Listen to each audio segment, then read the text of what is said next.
Kasus polisi tembak polisi di rumah dinas Kadipropam Polri, Irjen Verdi Sambo kini memasuki babak baru. Polisi menemukan rekaman CCTV di rumah dinas Irjen Verdi Sambo. Rekaman CCTV di rumah dinas Irjen Verdi Sambo disebut-sebut bisa mengungkapkan kasus kematian Brigadir J. Pihak kepolisian pun berjanji bakal membuka hasil penyidikan CCTV itu ke publik.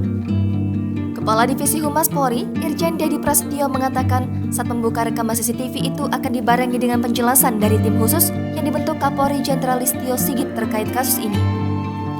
Wakil Kepala Kepolisian Negara Republik Indonesia, Komjen Gatot Edi Pramono, menjadi penanggung jawab tim khusus itu.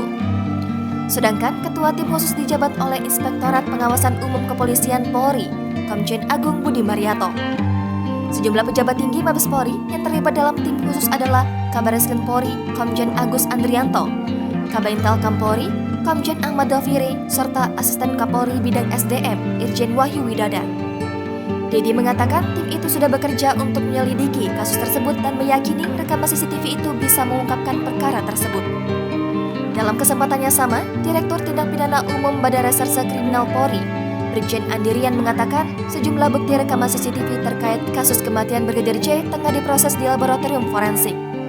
Andi menjamin proses pengolahan di laboratorium forensik dilakukan sesuai dengan ketentuan hukum untuk mengungkapkan konstruksi kasus kematian Brigadir Nofriansyah Yosua Huta Barat.